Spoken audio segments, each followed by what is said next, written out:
Alors voilà la deuxième partie du message. Je commence par Parashat Beha'alotecha. Amen. Je vous lis juste 3 versets de la Parashat. C'est donc dans Bamidbar, dans le livre des Nombres. Et c'est la Parashat de la semaine.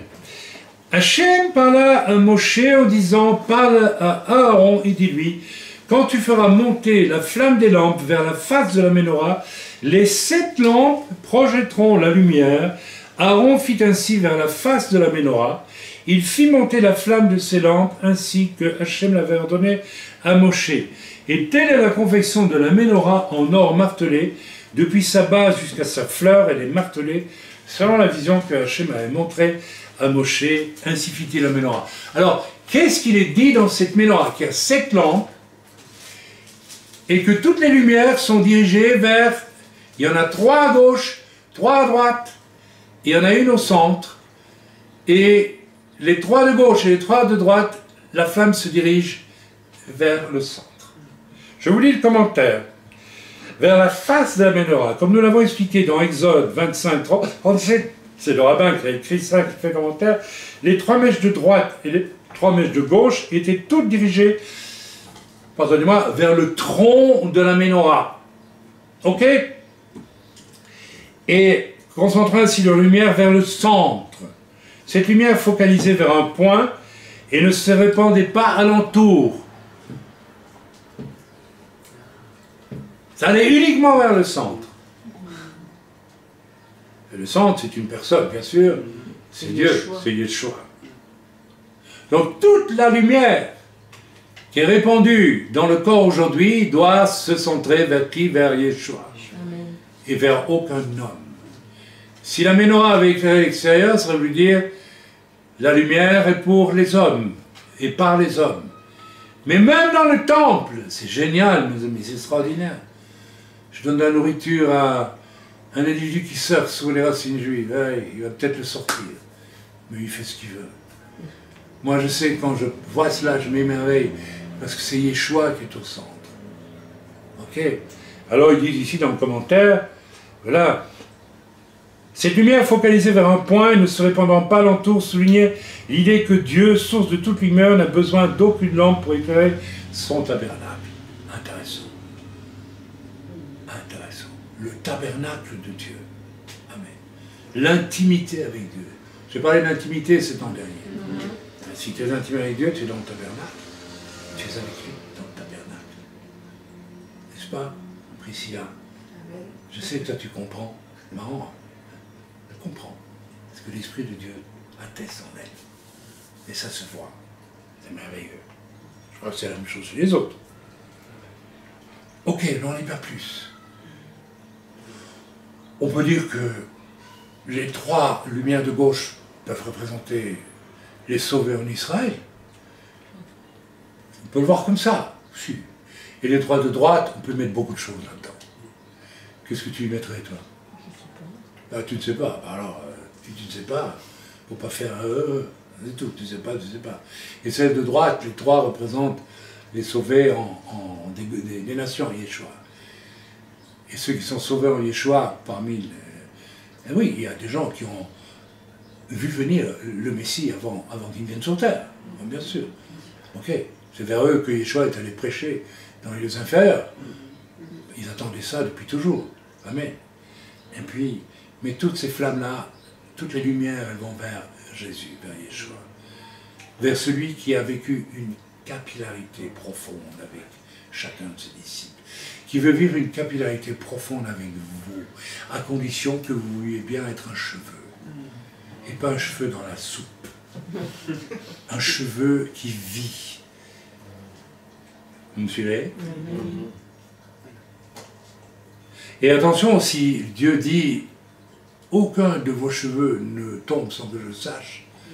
Peut-être que Dieu veut dire par là aussi, aucun chrétien ne tombe de la communion intime avec Yeshua sans que je le sache. Ça veut dire que là je pousse un peu loin, mais vous savez. Ça peut être pris comme ça. Voilà, on a lu quelque chose de la Parashat Beha'alotecha. Je l'ai bien prononcé, j'espère. Animé d'Abel Tov. C'est là, il faut faire un peu de malin. Hein. Comprenez, il faut surfer sur la vague. Il y en a, ils croient parce qu'ils disent 3 mots en hébreu. Oh, okay. Il faut rigoler. Hein. Vous savez, le personnage qu'on avait vu venir, là, il nous a dit qu'il avait appris l'hébreu en 2 semaines. 15 jours. Oui. En 15 jours. Ah oui, c'est mieux. 15 jours, c'est quand même plus long que 2 semaines. Jusqu'où là, le mensonge, la vanité, la bêtise. Et les gens, ils se révèlent directement. Hein, et ils ne s'en rendent même pas compte. Nous allons lire maintenant 2 messages très intéressants. Un qui m'a été communiqué par la sœur Eliane Collard, qui a reçu un songe dans la nuit de dimanche à lundi 26 avril. Oh, 2010, mais c'est loin, il y a 10 ans. Voilà. Je marchais dans une rue, etc., etc., et d'autres personnes y marchaient aussi en même temps. Tout à coup, j'ai entendu un bruit impressionnant, comme des battements de nombreuses ailes. J'ai levé la tête, car il me semblait que cela venait d'en haut. J'ai vu le ciel ouvert pour laisser descendre une multitude d'anges, tous aux ailes amples, déployées et impressionnantes. Elle écrit ça en 2010, il y a 10 ans, hein, attention. Intéressant. Mais il n'était pas environné de lumière comme je m'y serais attendu. Donc, elle dit ici, je répète, je souligne, donc j'ai vu descendre des anges aux ailes amples et déployées, mais il n'était pas environné de lumière comme je m'y attendais. C'est vrai que si... D'ailleurs, en fait, nous avons vu 3 fois des anges, ma femme et moi, et les premiers que nous avons vus, ils étaient habillés en Pékin, comme on dit. Hein. Il y en a un qui était grand avec des cheveux mi-longs, blonds, et l'autre plus petit. On aurait dit ça, mon les Garfunkel, mais je vous assure, hein, ils avaient une allure comme ça. Ils étaient devant nous, de l'autre côté d'une rue, et dans un silence absolu, avec un sourire mystérieux. Nous, on était convertis depuis 3 mois à peu près. On avait la peur de notre vie. On savait que c'était les anges. Donc ils ne se présentent pas toujours, mais à 2 autres reprises, ou à 3, je ne sais plus, 2. On a vu des anges avec la lumière. Là, c'est encore autre chose. Amen. Ok. Mais elle a vu ces anges descendre et n'étaient pas environnés de lumière. C'est-à-dire qu'ils sont descendus discrètement. Retenez ça. Il y a 10 ans déjà. J'ai vu le ciel ouvert, voilà, il le dit. Ils étaient comme des soldats haut gradés et en habits de combat. C'était à peu près comme des habits de centurions romains. Voilà, ils avaient une armure. Aussitôt descendus à terre, on aurait dit un débarquement. Ils prenaient place en divers endroits de la planète, bien sûr. Prenaient place. Ils étaient impressionnants à la fois en stature, en nombre et dans leur aspect. Mais ils sont venus discrètement. Les envahisseurs sont venus discrètement. Pourquoi vous croyez que le diable fait tellement de films avec les envahisseurs et tout, qui viennent de l'extérieur? C'est pour détourner les regards des gens de ce que Dieu fait lui. Lui, il envoie des anges depuis 10 ans. C'est ce que la sœur déclare ici. Je crois que c'est juste. Je crois qu'elle a bien vu. J'ai regardé autour de moi pour voir si les gens présents en même temps que moi dans la rue étaient aussi impressionnés que je l'étais à la vue de cette armée céleste. Mais personne d'autre ne semblait voir cette grande armée d'anges qui continuait de descendre et de reprendre place l'un après l'autre de façon discrète, et sans attirer les regards. Vous ne trouvez pas ça curieux? Alors que depuis 10 ans, on n'a que des gens qui en mettent plein la vue partout. Plein la vue partout. Mais les anges de Dieu, ils descendent et ils vont se positionner à certains endroits. Vous croyez qu'ils vont se positionner là où on en met plein la vue? Non. Ils vont se positionner là où on est vrai et où Dieu sait que se trouve le peuple de Dieu, comme il l'affectionne. Le peuple de Dieu cheveux, le peuple de Dieu capillaire avec Jésus, très intime. Les vierges sages, les vierges folles, les voilà, nous y sommes. Il prenait position un peu partout comme s'il allait y avoir un événement ou une bataille d'envergure. Alors je vais passer. Hein. Lorsqu'ils eurent fini leur descente, un temps infime s'est écoulé au bout duquel j'ai vu le ciel s'ouvrir de nouveau. Et cette fois, tous ceux qui marchaient comme moi dans la rue ont vu ce qui se passait. Ah, c'est intéressant. Tout le monde va voir maintenant ce qui se passe. Des phénomènes extraordinaires qui commencent à descendre du ciel. Qui sont nés du ciel. Je Je rappelle que dans le ciel, il y a aussi le diable, hein, dans les divers cieux, avant le ciel où se trouve Dieu. Il y a le diable. Ok. Ils étaient en grand nombre et très divers. Ah oui. Regardez tout ce qu'on voit, tous ces ministères extraordinaires, qui prêchent même plus jamais une Bible, mais à chaque réunion, ils vivent des choses extraordinaires. Puis on découvre qu'il y a de la sorcellerie derrière, qu'il y a des choses terribles. C'est à un tel point de mélange aujourd'hui que discerner le vrai du faux, ça devient presque impossible. Presque impossible. Mais contrairement aux anges que j'avais aperçus auparavant, ces phénomènes de tous ordres étaient lumineux. Comme environnés d'un grand halo de lumière, on pourrait dire qu'ils avaient un aspect glorieux. Ah oui. Ouais. Exactement ce qui se passe depuis 10 ans.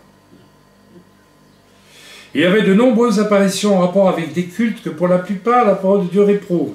Des cultes de religion antiques ou actuelles. Ça, à mon avis, c'est pas encore le cas, mais ça va venir.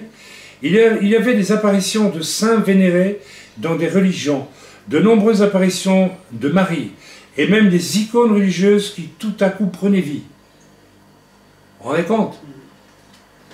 On n'a pas encore vu, mais Satan peut tout faire. Hein. Il avance progressivement dans la séduction. Quand il tient bien les gens, après il va faire des miracles. Vous avez déjà vu une icône peinte? Moi j'ai peint des icônes dans ma jeunesse. J'ai fait un stage dans un monastère orthodoxe grec. Et je peignais, je m'étais amusé un peu à voir ça. Alors les icônes, vous imaginez une icône, vous avez peint Saint Jérôme ou Saint tout ce que n'importe quoi, et puis tout à coup vous avez Saint Jérôme qui se met à parler dans l'icône. C'est un miracle. Prie-moi, je vais t'exaucer. On va voir des choses comme ça. Vous allez voir, vous allez voir. Ces apparitions semblaient pleines de paix et environnées de quelque chose qui les enveloppait. Il y avait aussi des animaux et des personnages mythiques adorés dans diverses religions de la terre qui descendaient aussi. Toutes ces apparitions semblaient environnées d'une grande lumière. Et parce qu'elles descendaient du ciel, les gens les vénéraient, les prenant comme des signes de Dieu. Alors que ça ne vient pas de Dieu, bien sûr. J'ai été bouleversé, je disais, mais Seigneur, ce n'est pas possible. Ta parole est la vérité. Ces choses ne peuvent pas venir de toi. Le témoignage de Jésus ne peut pas mentir. Ta parole aurait-elle été une source trompeuse pour ceux qui ont mis leur foi?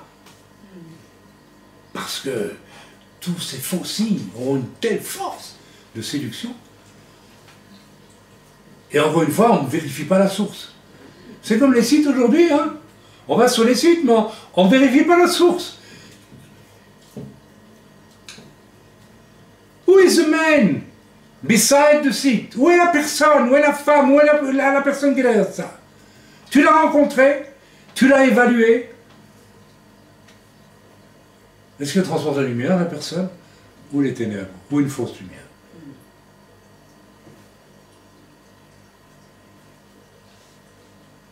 Et j'étais en larmes, désemparé devant l'ampleur de ce qui se passait, avec ce que soulevaient ces apparitions. Les gens étaient en liesse dans les rues, à la vue de ces choses qui descendaient du ciel, et qu'ils acceptaient comme signe de la bonté de Dieu, s'il vous plaît, de sa providence pour les derniers temps. Ouais, le mensonge complet. La grande religion mondiale, qui va produire des tas de miracles. Au nom d'Allah, au nom d'un faux Jésus, au nom de Marie, au nom de Saint Jérôme, au nom du Dieu des dieux africains, au nom des dieux chinois, au nom des dieux de l'Antiquité grecque, romaine et tout. Tous les dieux vont parler, vont faire des prodiges, mais comme Dieu nous aime, ça pleut partout. C'est formidable. Et ça va être environné de paix. Ah ouais, de fausse paix. Puis je me suis retrouvé à un autre endroit où j'ai rencontré une personne que j'avais amenée au Seigneur il y a de nombreuses années. Elle semblait hébétée comme dans une extase et pouvait à peine parler tant elle semblait sous le choc. Elle m'a partagé avoir vu une chose extraordinaire descendre du ciel là où elle se trouvait à ce moment-là. Il s'agissait d'un mouton rouge sang. Mouton était son terme. Donc une personne a vu descendre du ciel une vision. Elle a vu un mouton rouge sang. Mais je percevais sur le moment même de la part de l'Esprit de Dieu que c'était là une contrefaçon de Jésus-Christ, agneau de Dieu qui fut immolé comme le décrit l'Apocalypse. Vous voyez, la personne a une vision, elle a vu un mouton rouge sang. Quelque chose de bizarre là-dedans. Le rouge, c'est d'ailleurs une couleur favorite de l'Antéchrist. Si vous regardez le film sur le dernier empereur qui se déroule en grande partie dans la cité interdite où je suis allé prier, faire une proclamation il y a plusieurs années en Chine, tout est rouge. Ah oui, c'est vrai. Tout est rouge et il y a des dragons partout. Si vous prenez le Vatican, les cardinaux sont en rouge. Pas de hasard. Pas de hasard. Je connais une personne qui, pour moi, est une personne très dangereuse. Elle s'habille en rouge. Il n'y a pas de hasard, croyez-moi. Le rouge, c'est la passion. C'est tout le contraire de la raison, de l'esprit. Le rouge, c'est la couleur de la violence. Les communistes ont favorisé le drapeau rouge. Ce n'est pas un hasard. Nous pourrons en citer bien des exemples. Mon rêve s'est arrêté là. Je sais qu'au travers de ce songe, le Seigneur est venu m'avertir du danger de la séduction qui vient. Ce danger nécessite sûrement l'envoi d'un tel détachement important de l'armée céleste, tel que je l'ai vu, afin de protéger les élus de Dieu. C'est clair. Et notez bien qu'ils descendent discrètement. D'accord? Une guerre spirituelle est proche, une séduction spirituelle de grande envergure vient pour toucher le monde de plein fouet et il y aura d'énormes contrefaçons des choses célestes de Dieu. Quand j'ai prié au sujet de ce songe, le Seigneur m'a éclairé au sujet de cette séduction qui va descendre. Il va y avoir, écoutez bien, il y a 10 ans il disait ça, une recrudescence de manifestations surnaturelles dans toutes les religions de la terre, évangéliques, charismatiques compris, bien sûr. Et on voit, c'en est plein aujourd'hui. Ce sont tous ces animaux et personnages mythiques que j'ai vus descendre et qui symbolisent les croyances diverses existant ou ayant existé sur la terre, des manifestations surnaturelles en tout genre et en beaucoup d'endroits à la fois. Et concernant ce qui est communément considéré comme le christianisme, il y aura un réveil de signes et prodiges surnaturels. On est en plein dedans. Les catholiques verront de plus en plus d'apparitions mariales ou de visitations de personnes décédées leur apportant des messages. Oui. Beaucoup de chrétiens connaissant la parole de Dieu et les exigences concernant la réprobation des idoles ou le culte des morts seront malgré tout ébranlés par ces apparitions, tant elles auront une apparence glorieuse et sembleront empreintes à la fois de bonté et de douceur. Marie qui apparaît à Lourdes.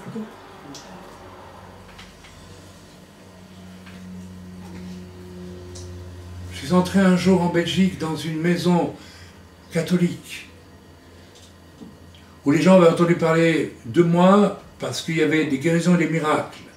Alors ils m'ont appelé dans la maison et ils m'ont dit, voilà, on a des problèmes, c'est des problèmes de peau très sévères. Est-ce que vous voulez prier pour nous, s'il vous plaît? Je dis, attendez. Au mur, vous avez des photos de bonnes sœurs qui sont aujourd'hui des cadavres. Et elles avaient derrière une tête de cadavre. Sombre. Elles sont mortes, n'est-ce pas? Et vous les priez. Et puis il y avait Marie. Si douce. Vous croyez que le diable va se présenter tel qu'il est? Si le diable devait se présenter tel qu'il est, tout le monde se convertit sur le champ. Même ceux qui ne croient pas en Dieu. Ils auraient tellement peur.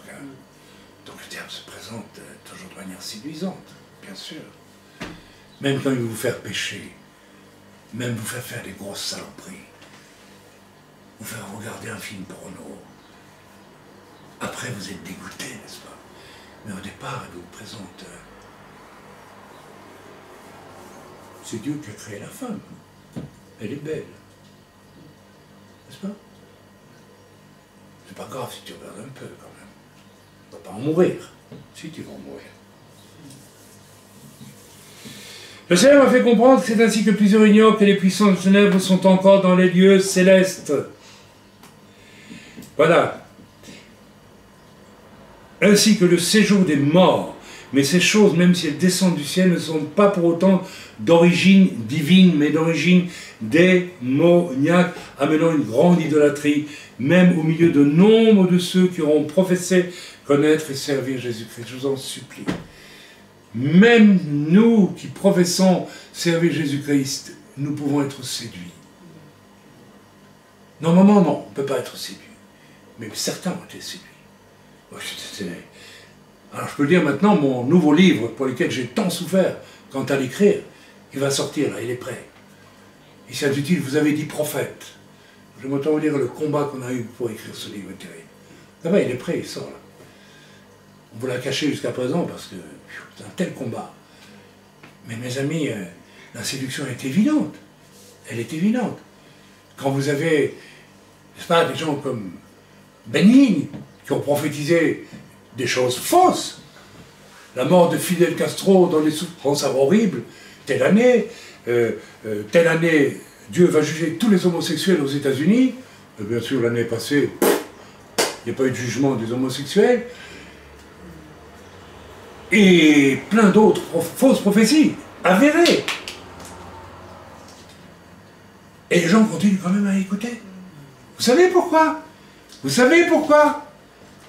Ils sont séduits par le personnage, parce qu'il se dégage de lui qui est séduisant, qui plaît, pour des raisons qui n'ont rien de bon.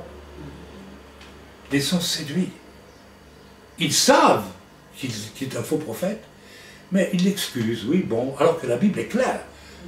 Un faux prophète, c'est un faux prophète, c'est fini. Il ne s'est pas trompé une fois, il s'est trompé. Mais non, ils continuent. Ils sont séduits. Ils sont captivés par la réussite du bonhomme. Son estrade, ses costumes, ses alala, les gens qui tombent, et tout ce qui s'ensuit, sont séduits. Sont séduits. C'est une puissance d'égarement sans pareil qui descendra. Il va y avoir aussi une guerre spirituelle sans pareil dont l'enjeu sera les élus de Dieu. Écoutez, ça c'est grave. Ceux qui se sanctifient par une mise à part sérieuse, ceux qui se préparent pour l'époux céleste, Yeshua, et que l'ennemi de Dieu veut faire déchoir de leur appel, car au travers de cette séduction, l'adversaire Satan va abattre cette dernière carte pour tenter de souiller celle qui est promise à l'époux, mais Dieu veille sur son épouse. Alors, tout chrétien a le choix d'être l'épouse ou pas l'épouse. Ne seront séduits que ceux qui acceptent d'être séduits. Et si vous acceptez d'être séduit, vous n'êtes pas l'épouse. Vous ne serez pas l'épouse. C'est clair. Voilà. La puissante armée céleste que j'ai vue descendre en bataillon comme des parachutistes et prendre position à divers endroits sont les anges de Dieu qui seront envoyés pour protéger l'épouse de Christ. Ceux qui étant appelés vivront la sanctification des élus.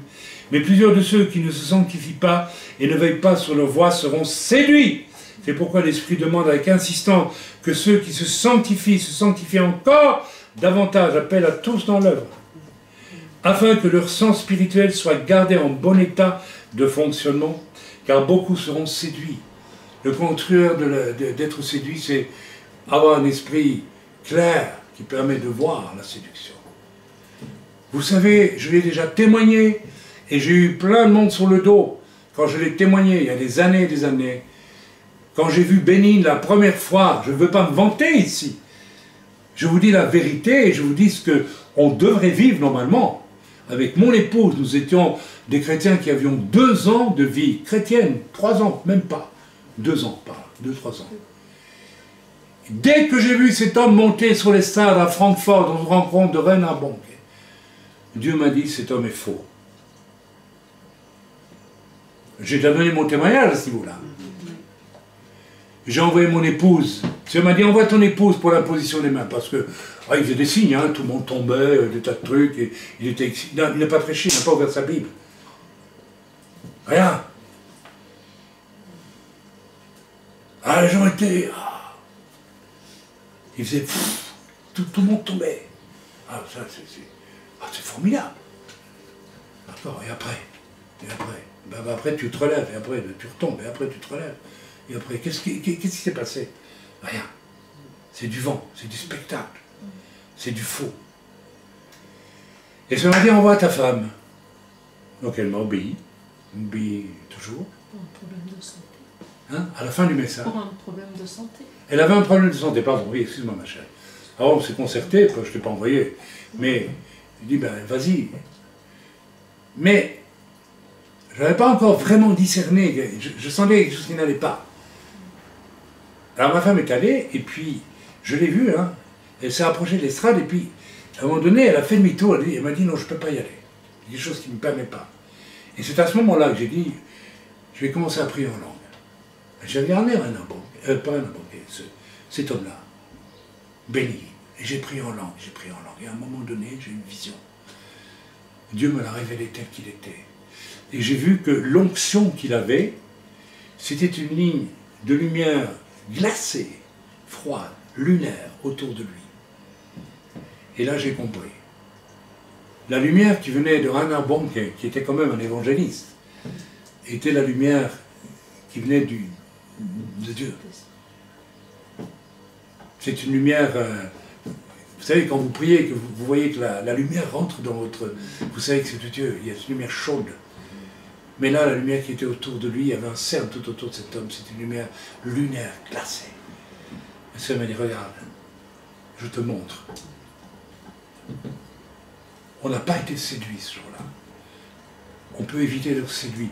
Croyez-le, mes amis, croyez-le, s'il vous plaît. Ne croyez pas que ce que je vous raconte est exceptionnel et réservé à moi. Non! Vous devez avoir ce discernement aussi. Vous devez éprouver toute personne qui vous parle du Seigneur. Pendant que je prêche là maintenant, vous pouvez prier en langue et demander au Seigneur, montre-moi qui est Raïm. Vous pouvez le faire, faites-le, faites-le. Faites-le, parce que vous connaîtrez la vérité. Pas seulement la vérité en général, la vérité en tout. Et la vérité vous affranchira, ne permettra pas que vous soyez séduits. Donc ne me regardez pas en admiration comme un homme, s'il vous plaît. Priez pendant que je prie. Vous pouvez faire l'expérience, Seigneur, montre-moi qui est Raïm. Peut-être qu'il y a une tache noire là, je ne sais pas. Peut-être que vous devrez me le dire. Et je vous écouterai. Amen. C'est comme ça qu'on fonctionne. Seul l'amour de la vérité, c'est le titre de la fin de ce truc, fera la différence.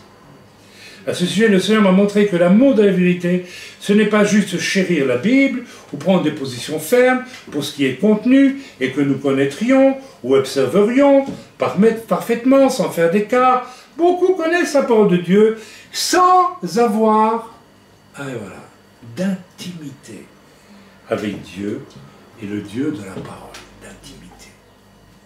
Mais l'amour de la vérité, c'est bien plus que le fait de posséder une bonne connaissance de la Bible. C'est aussi et surtout avoir un amour sans partage pour Jésus-Christ qui est la vérité.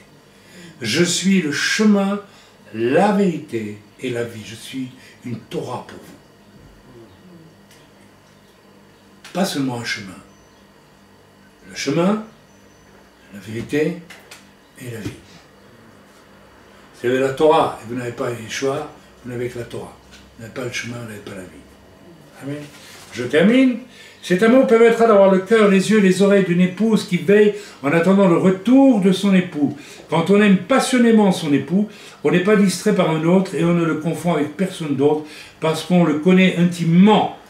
Alors la question c'est simple, est-ce que j'aime passionnément Jésus? Alors je suis intime avec lui.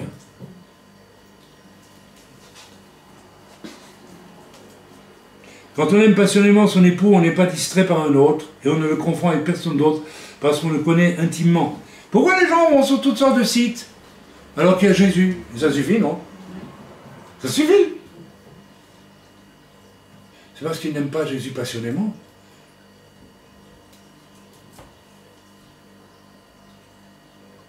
Ceux qui ont l'amour de la vérité, Yeshua Mashiach, Jésus-Christ, ce sont ceux qui ont un cœur à cœur constant. Écoutez bien, je vous ai dit la même chose il y a 2 jours, dans une rencontre. Constant avec Jésus, la parole de Dieu, et en qui sa vie coule en permanence à cause de cette communion, parce qu'ils demeureront en lui. La parole de Dieu qu'il est, Yeshua, demeurant en eux afin qu'ils soient victorieux comme ceux de Philadelphie qui ont été gardés parce qu'ils avaient en eux la parole de la persévérance. C'est écrit en Apocalypse 3:10, la parole de la persévérance. Il y a tant de chrétiens qui vont d'un côté, de l'autre, qui ne persévèrent pas. Ils ne persévèrent pas. Pourquoi est-ce que je persévère dans mon mariage avec ma femme? Parce que je l'aime, elle et aucune autre femme. C'est très simple. Je n'ai pas de problème, moi. Jamais je n'aimerais une autre femme. Depuis que j'ai appris que c'était ma femme. Pourquoi il y a des chrétiens qui courent après d'autres femmes? Oui, j'ai entendu ça plus d'une fois. Ces séductions qui viennent sur le monde religieux n'auront pas prises sur ceux qui auront veillé à entretenir la flamme de leur amour pour Christ. Vérité et parole de Dieu, ceux-ci mangeront de l'arbre de vie qui est dans le paradis de Dieu. Invitation. Ces séductions qui descendront du ciel sur la terre seront aussi la matérialisation des diverses croyances de ceux qui professent croire en Dieu sans avoir reçu la vraie connaissance de Dieu. Elles sembleront les justifier, leur donner force probante au point de mystifier beaucoup. Même parmi ceux qui ont une connaissance honorable de la Bible, même en connaissant parfaitement toutes les Écritures, on peut se faire une idée de Dieu qui ne soit pas en rapport avec la vérité. Vous vous rendez compte? Et c'est aussi une idole, sorte de représentation de Dieu qu'on finit par adorer. Ah, on adore sa religion. Parce qu'on n'a pas décidé d'adorer Jésus. Une autre chose, j'arrive à la fin, m'a interpellé dans le songe, les anges qui m'apparaissaient clairement être des soldats de l'armée de Dieu n'étaient pas ceux qui étaient environnés de gloire apparente. Presque anonymes. Ils sont là, depuis 10 ans. Et moi, j'en suis persuadé, parce que ces 10 dernières années, c'est curieux. C'est pendant ces 10 dernières années, à peu près, que j'ai fait tous mes voyages de proclamation sur différents lieux de la planète. Et j'aurais pu y perdre la vie presque chaque fois. Tu sais bien, tu es venu avec moi. C'est curieux ça. Tiens, c'est marrant ça. Donc c'est vrai qu'il y a une activité spirituelle que peu de gens connaissent, parce que qui connaît, quand je les ai fait, ces proclamations? Personne ne les a connues. Juste ceux qui étaient dans l'œuvre, parce qu'ils priaient derrière, c'est tout. Oh! Et je ne suis pas le seul à avoir vécu ces choses. Il y en a d'autres qui ont vécu ces choses sur la terre, je le sais. Personne n'en parle. Personne ne parle de ces gens-là. Pourtant, ils ont fait des choses. Ils ont déjà pris position spirituellement pour la victoire de Dieu, alors que le diable est en train de vouloir entraîner toute la terre dans son filet. Mais Dieu a déjà prévu toute sa stratégie à lui. Il est en train de l'établir. Formidable. Les anges qui m'apparaissaient clairement être des soldats de l'armée de Dieu n'étaient pas ceux qui étaient environnés de gloire apparente. En une fraction de seconde, j'ai dû réaliser que les choses n'étaient pas comme elles devraient être selon la compréhension que j'aurais pu en avoir. Cette armée de Dieu qui descendait, je me serais attendu à l'avoir enveloppée de lumière et de gloire. Eh bien non. Et par contre, les apparitions diverses et idolâtres descendant du ciel auraient dû être d'aspect ténébreux ou empreint d'une ambiance macabre créant frayeur ou angoisse. Mais, contrairement à tout cela, ce qui était des ténèbres apparaissait lumineux, et ce qui n'en était pas n'avait pas d'apparence glorieuse, mais se manifestait de façon cachée et discrète. Et voilà. Ça vous fait rien, vous? Tout ce qui est du diable aujourd'hui apparaît comme glorieux, et tout ce que Dieu est en train de faire, c'est discret et caché aujourd'hui. Ça rejoint un trouble que j'ai depuis un certain temps. Je dis, mais pourquoi on n'a pas de... On est de plus en plus discret quelque part. Vous avez remarqué? C'est curieux. On a réduit tout ce qui pouvait faire de nous peut-être avoir un côté vedette. Vous avez remarqué? Dieu a toujours réduit ça. Oh, alors si c'est du fait de ce que je viens de dire, moi je suis dans la joie. On a choisi la bonne part, il ne sera pas ôté. Amen. Au point que les gens dans la rue autour de moi n'avaient pas aperçu cette nombreuse armée d'anges qui descendaient. Note de Chaim, ici moi j'ai fait une note. Ce qui précède retient particulièrement mon attention car il est vrai et prophétique que le corps authentique du Messie entre dans quelque chose de caché et discret en ce moment. À méditer par nos frères et sœurs dans l'œuvre pour faire comprendre notre évolution plus intense, plus proche de Yeshua et de plus en plus loin du grand bruit. Je n'avais pas pu, je reviens à ce qu'elle dit, je n'avais pas pu me baser sur des repères évidents pour discerner ce qui était Dieu et ce qui ne l'était pas, mais j'ai compris que si mes yeux ont été ouverts sur la réalité de ce qui se passait, et si mon cœur avait reçu le discernement pour reconnaître ce qui relevait de la vérité, c'était parce que mon esprit était en communion avec le Dieu de la parole.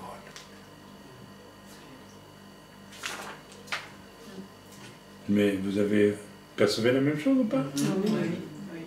Ce songe m'a effrayé sur la puissance et l'ampleur de la séduction qui vient. Elle écrivait ça il y a 10 ans. Mais d'un autre côté, Dieu m'a montré qu'il veille sur ses élus. Oh, merci Seigneur. C'est beau, ça fait du bien d'entendre ça. Ceux qui se sanctifieront. Il m'est revenu à la pensée cette phrase du Seigneur Jésus à Pierre. Pierre, Pierre, Satan vous a réclamé pour vous cribler comme du froment, mais j'ai prié pour toi. Dieu nous avertit du danger. Et il nous dit de veiller plus que jamais pour que nos esprits ne tombent pas en défaillance à l'heure de l'épreuve qui vient. Seuls ceux qui se sanctifieront ne seront pas atteints par l'esprit d'égarement qui s'apprête à descendre sur le monde, j'ajoute moi. Mais Dieu va fortifier ceux qui veillent, car l'armée de l'Éternel est en train de prendre position pour combattre en faveur de l'épouse de Christ et la protéger de l'emprise de celui qui cherche à dévorer, pervertir et souiller celle que Dieu se réserve. Mon cœur est dans la joie, parce que ça valait la peine de lutter, comme on a lutté parfois, de souffrir comme on a souffert, d'être rejeté. Et moi je dis, au fond, merci Seigneur de m'avoir rejeté. Tu m'as évité chaque fois de devenir une vedette qui aurait dû peut-être faire ouvrir des grands paquets de chips qui font crac, crac, crac pour être une vedette. Vous voyez ce que je veux dire? Faire du bruit. Ça va vite. Hein. Une fois qu'on est une vedette, il faut entretenir. C'est comme les yéyés dans les années 50. Hein. On sortait une idiotie de chanson. Et puis après, il fallait encore sortir. Et puis on vendait 40 000 disques. Alors, si tu veux encore vendre 40 000 disques, il faut ressortir une sottise. Oh, d'accord, on va sortir une bêtise.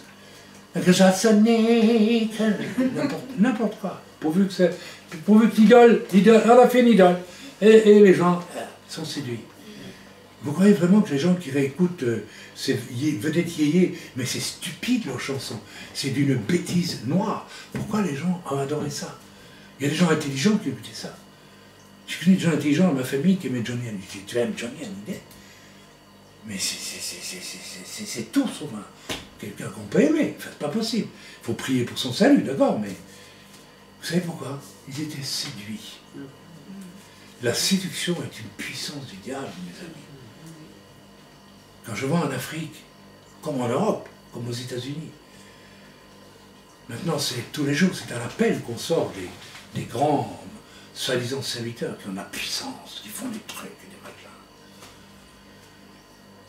Et puis ils donnent l'impression qu'ils sont vraiment des hommes de Dieu. Hein.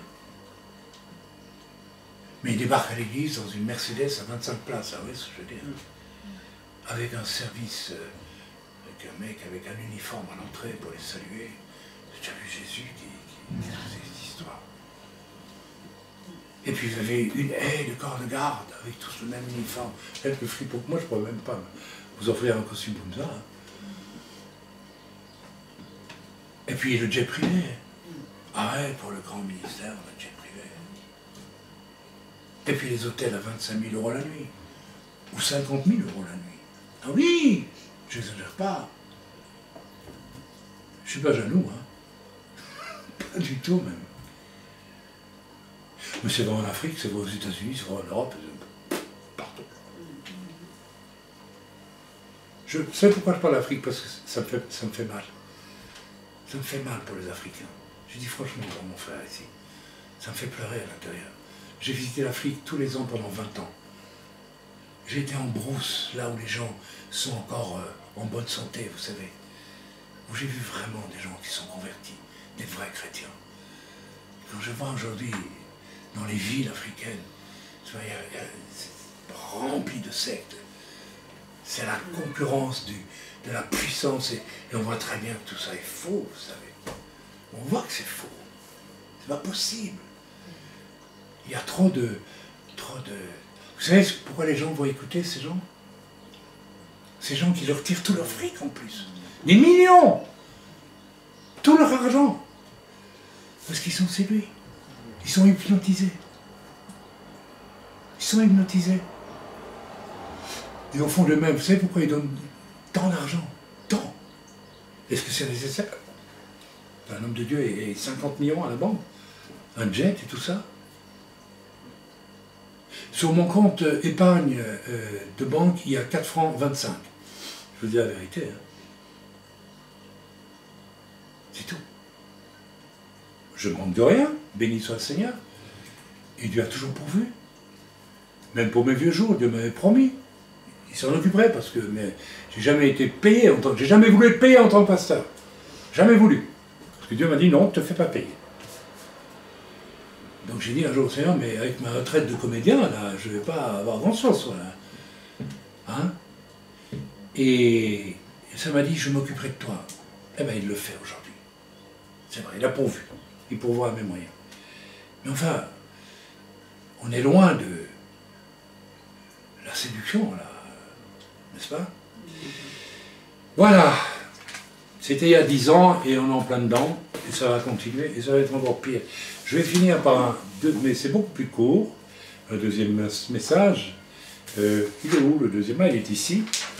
Alors, le ministère d'apôtre aujourd'hui. Donc c'est la fin d'un livre que je n'ai pas lu, mais on m'a produit la fin, je l'ai trouvé intéressant. Et donc je vais vous le lire aussi.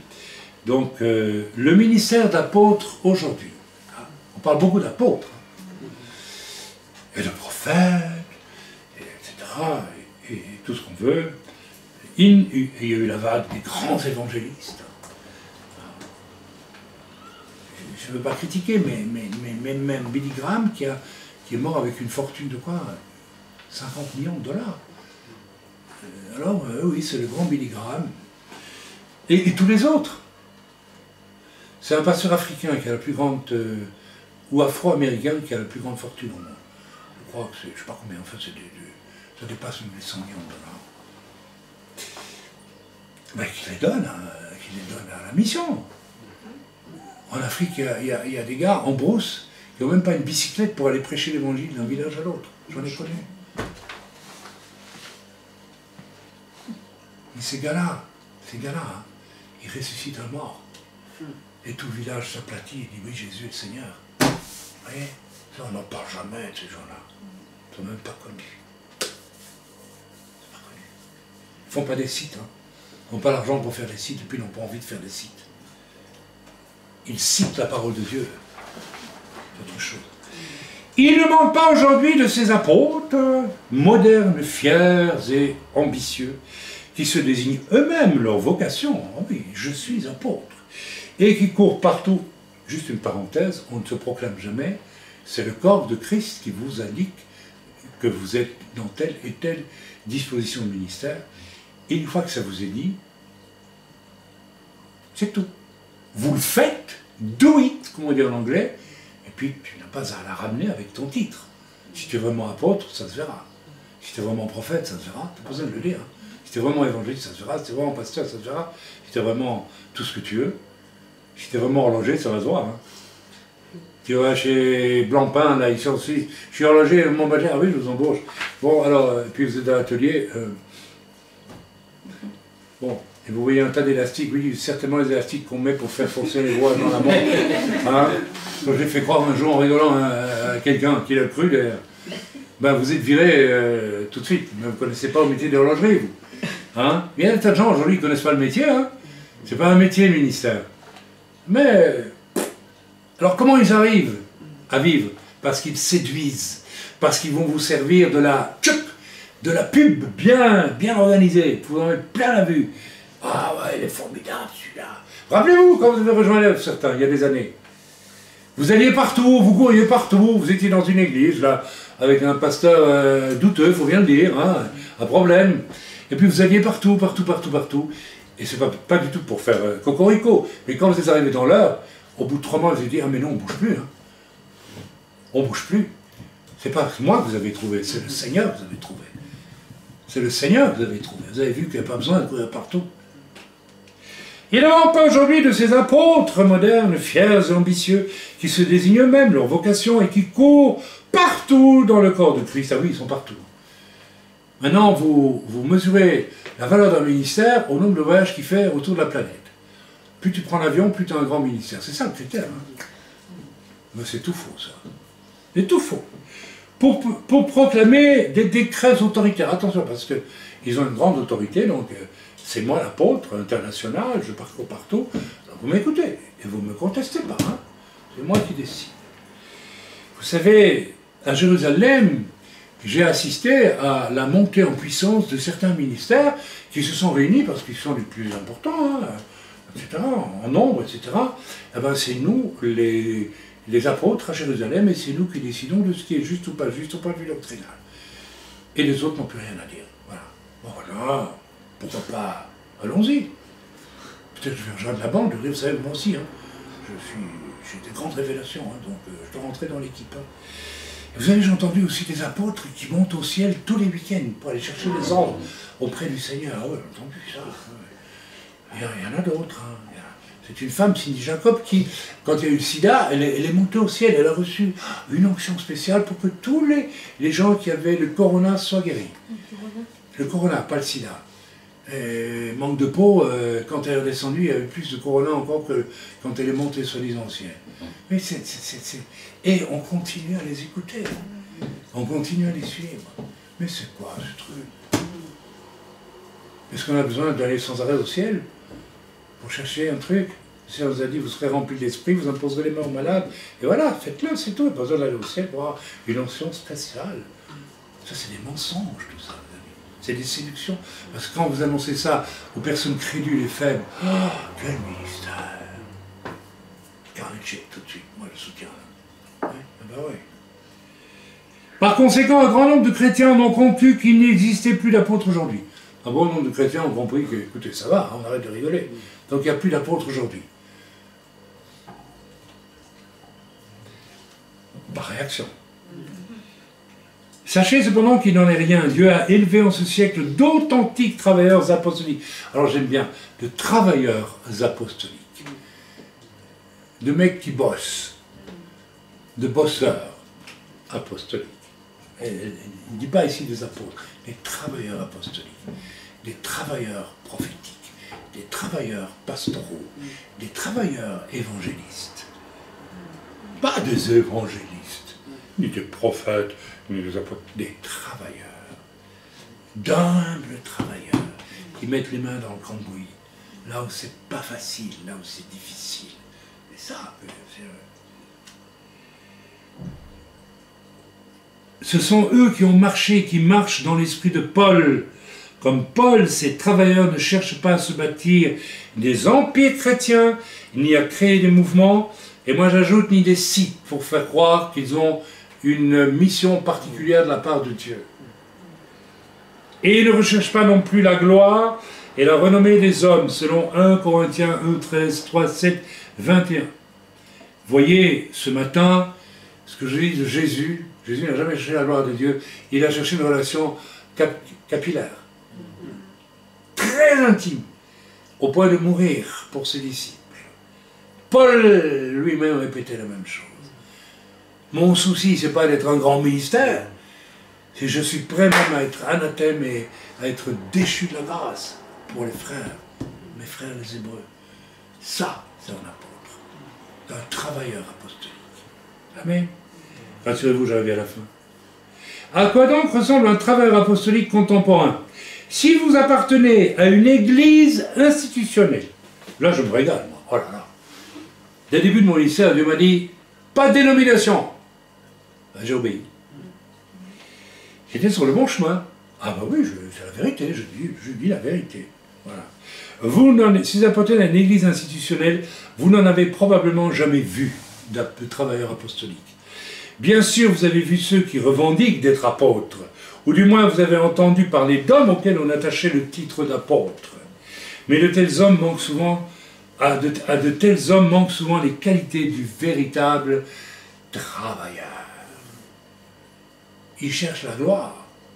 Moi j'ai connu des apôtres qui ne connaissent pas une des âmes des églises qu'ils visitent. Ils ne connaissent pas. L'apôtre dont j'ai parlé ce matin, il ne vous connaissait pas. Il vous regardait avec des lunettes à faire entrer dans mon édifice. Sous mon règne, moi. Oui. Si vous appartenez, je l'ai dit, ou du moins vous avez entendu, je l'ai dit, Les vrais travailleurs, ce sont ceux au contraire qui se cachent, et non, c'est incroyable, et donc ils se mettent en avant. Je remercie Seigneur d'avoir quitté toute cette pastorale que j'ai quittée en l'an 2000. J'en pouvais plus, je dis non, je ne peux plus être là-dedans. Je ne peux plus, c'est faux, c'est tout faux. Tout faux. C'était Versailles et sa cour, mes amis. Vous connaissez Versailles? Le roi Louis XIV, qui avait fait un immense bâtiment magnifique pour que tous les nobles de province viennent, n'est-ce pas, habiter à Versailles. La noblesse venait habiter. Il y avait des chambres, des appartements partout. Pourquoi? Pour les tenir, pour les séduire, pour les obliger à adorer Louis, qui se faisait déguisé en roi soleil devant tout le monde. Amen. J'ai quitté ça. Et en plus de ça, Dieu m'a sorti. Quand je suis arrivé à Jérusalem, j'ai de nouveau rencontré ça. Ça n'a pas marché. Ça n'a pas marché. Certains auraient voulu que, après 15 ans de ministère, je me taise, je rentre dans une église et pour montrer mon humilité. 20 ans après, j'aurais été encore sur la chaise à attendre. Attendez, Dieu m'a appelé, il ne m'a pas appelé pour rien. Alors j'aurais dit non. Non. De quel droit vous décidez que je ne suis pas humble? Moi je crois que vous êtes diablement orgueilleux. Vouloir exiger les autres. Parce que ceux qui viennent d'extérieur, bien sûr, il faut les rentrer dans nos églises. Et pas les accueillir comme des frères. Quand Paul est allé à Jérusalem et a rencontré Pierre, Pierre lui a pas dit, écoute petit, tu rentres dans mon église et tu la fermes. Hein? D'accord? Parce que c'est ça, vous savez. C'est ça qu'on vous demande. Il a écouté Paul et il a dit, je vais voir ce qu'il a dans le ventre. Je vais l'écouter. Et Paul dit, Pierre m'a écouté et les anciens m'ont écouté, malgré que j'avais une mauvaise réputation. C'est ce que Paul dit. Et ils m'ont accepté. Et vous savez ce qu'ils ont accepté? Un homme qui leur dit, j'ai reçu une révélation de Dieu concernant l'Église. Pierre n'avait pas reçu cette révélation. Il croyait que c'était pour les Juifs. Et les autres aussi, même les frères de Jésus, qui étaient anciens, Jacques était ancien à Jérusalem. Il n'avait pas reçu une révélation. Mais vous allez maintenant auprès de la plupart des pasteurs, vous dites, j'ai reçu une vraie révélation de Dieu. Mais ils ne vous écoutent même pas. Tu n'es pas dans notre équipe. Nous ne t'avons pas accepté. Tu viens d'où? C'est quoi? Tu viens de quelle dénomination? Tu peux être recommandé de qui? Etc. Mais tout ça, ça peut être juste, mais ça peut être très faux aussi. Les vrais travailleurs, ce sont ceux au contraire qui se cachent et non ceux qui se mettent en avant. Le plus souvent, leur travail passe inaperçu. Et ça, c'est beau. Et c'est vrai. Le vrai travail. Un jour, il y a certains qui sourient, parce qu'on a fait le vrai travail avec vous. Hein. Mais qui connaît ça? Personne.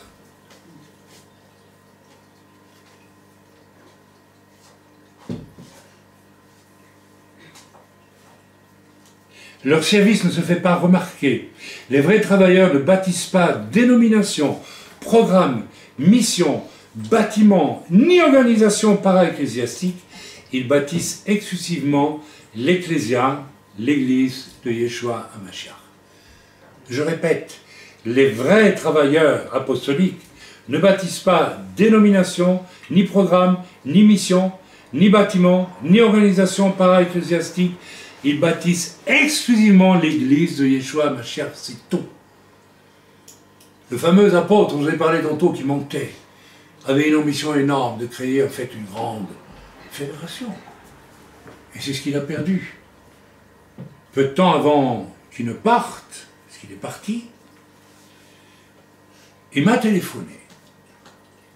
Comme il téléphonait à pas mal de gens, parce qu'il était en danger, il avait des problèmes de santé graves, et il m'a dit, tu ne veux pas prier pour moi? Oui, cet homme qui parlait de moi par derrière, il a quand même demandé que je prie pour lui. J'ai prié pour lui, avec ma femme. Et nous avons reçu, il a travaillé en partie pour Dieu, parce que Dieu lui a confié quand même une onction, et il a été sauvé, il a reçu une onction, et il avait un appel de travailleur apostolique, mais il l'a transformé en travail babylonien, c'est-à-dire de réussite. Et je lui ai dit, par téléphone, 2 jours après, frère, tu m'as demandé la prière, donc tu me fais confiance. En fait, il ne me faisait pas confiance, il espérait que je lui dise quelque chose qui lui convienne. Vous voyez, ce genre de personnes, il faut toujours leur dire ce qui leur convient, jamais ce qui ne leur convient pas. Je dis, nous avons prié, et le Seigneur m'a montré qu'il y a chez toi un mélange de choses de Dieu et de construction humaine babylonienne. Il a éclaté de rire. Il dit, oui, bon, ça va, ok. Sous-entendu, presque va te faire avoir avec ton truc, là, c'est pas ça que je voulais entendre. Bah tant pis. Et il a raccroché. C'était fini, je ne l'ai plus jamais vu. Remarquez que Dieu utilise ceux qui ont le cœur humble pour la construction de sa maison. On peut lire ça en Ésaïe 66, versets 1 à 2. De plus, il n'annonce pas sur tous les toits qu'ils sont apôtres. D'ailleurs, il y a de grandes chances qu'il n'utilise même pas ce terme. Et comme ils ne se joignent pas aux dernières modes ecclésiastiques, ils ne surfent pas sur la vague. C'est ça que ça veut dire. Ils n'appartiendront probablement à aucun mouvement organisé. Par les hommes et pas par Dieu, mais qui se déguisent en choses de Dieu. Ni aucune église institutionnelle. Ni aucune église institutionnelle. Je ne vais pas dire aucune église. Nous ne sommes pas une église institutionnelle. Nous n'appartenons à aucune fédération. Si on nous demande qui nous sommes des chrétiens. Messianiques, on peut dire ça. Mais on n'appartient pas, il y a 20 000 dénominations, fédérations sur la terre, protestantes. On n'appartient à aucune d'elles. Et généralement, vous ne les trouverez pas dans les journaux chrétiens. Et je peux vous dire que c'est vrai. Je peux vous dire que c'est vrai. Une fois, un journal chrétien m'a fait la une de mon ministère, et waouh, il y a eu tout de suite une ou deux lettres, ou coup de téléphone de jaloux. Comment tu peux publier un truc? Et le gars, il a eu peur, il n'a plus jamais publié rien sur moi. Voilà. Mais je bénis le Seigneur, parce que peut-être que je lui aurais pris goût, et après, voilà, peut-être, au fond. Merci Seigneur, tu m'as évité de devoir lutter contre la séduction, du prestige. Donc c'est bien, ça m'a facilité la tâche, c'est bien. Voilà, quoi qu'il en soit, moins nombreux que ces super apôtres bruyants et extravagants de notre temps, les vrais travailleurs effectuent une œuvre plus profonde et plus utile pour le Seigneur. Alors ça, c'est ça, là. Voilà l'essentiel du travailleur apostolique, ou du travailleur prophétique, ou du travailleur pastoral, ou évangéliste, ou docteur. Il travaille pour amener les gens dans les profondeurs de Christ, toujours, afin de remplir le mandat de l'Écriture en Éphésiens 4 qui dit que Dieu a donné les apôtres, des prophètes, etc., on va dire des travailleurs apostoliques, etc., afin de mener, vous connaissez, je vais l'apprendre par cœur ça, mener chacun à la mesure de la stature de Christ, afin de vous sortir des pièges, des faux et des séducteurs. Voilà le vrai travail apostolique. Amen.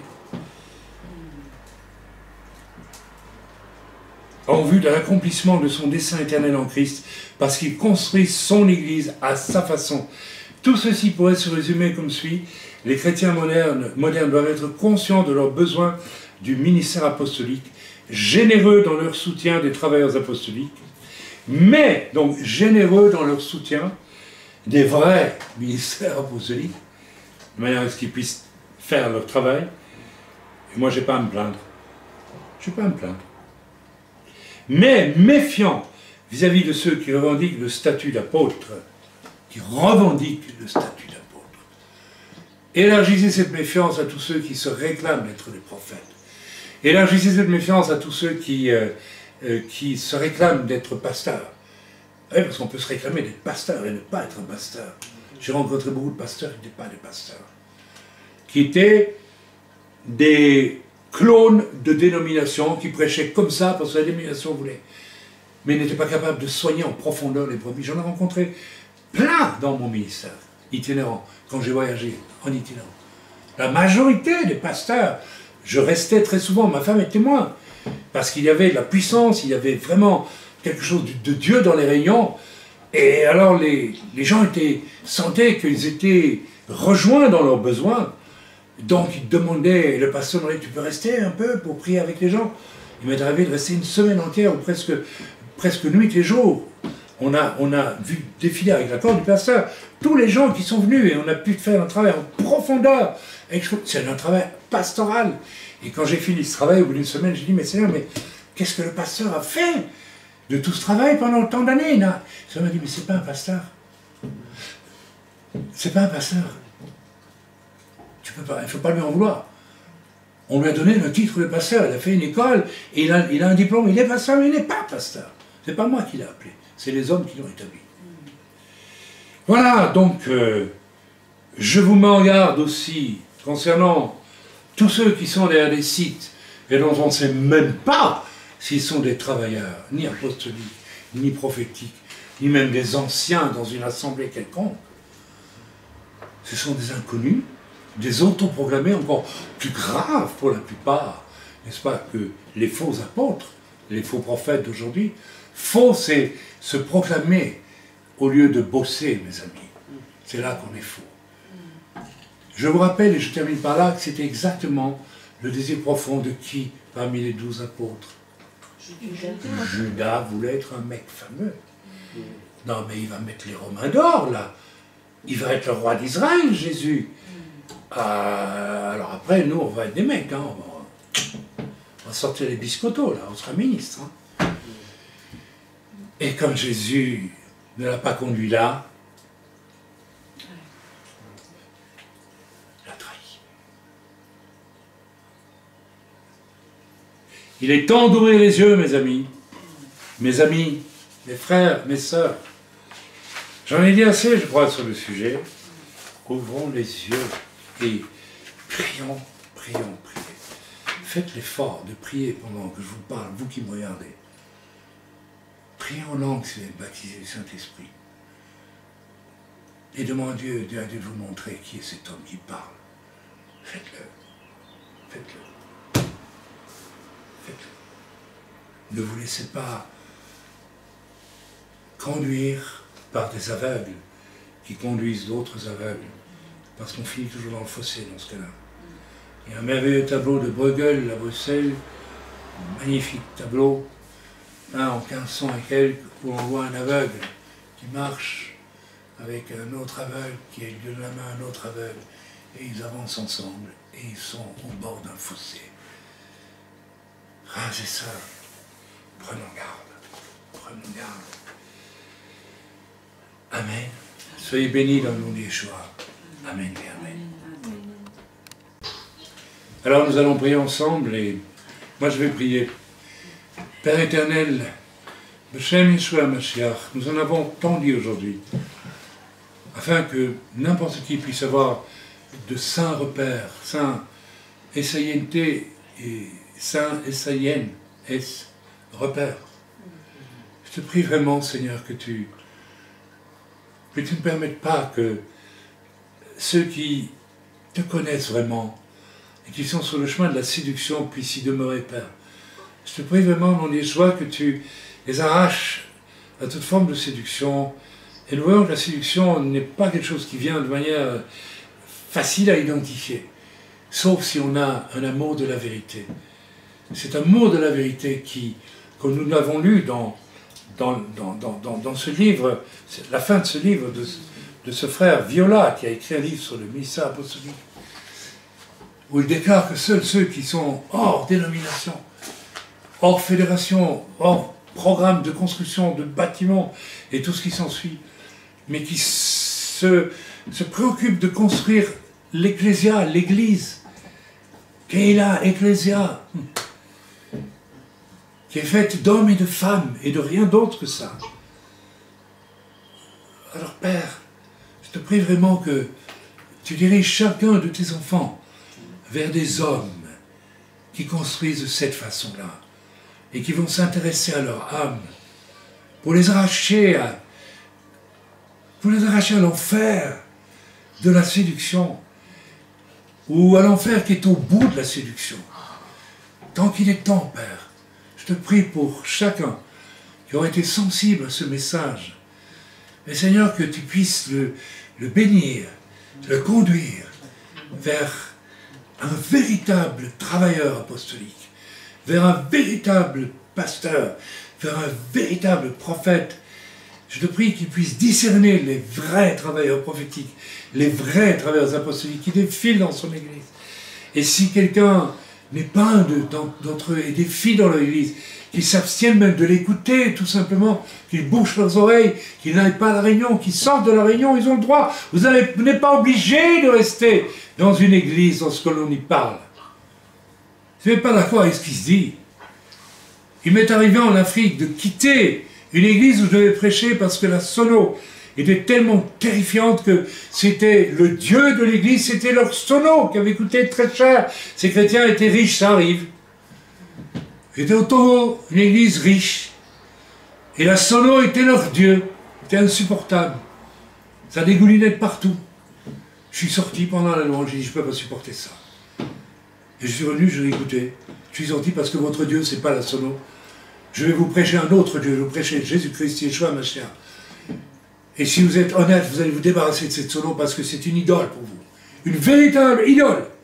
Parce qu'ainsi, vous semblez être comme des Américains, ou que sais-je d'autre.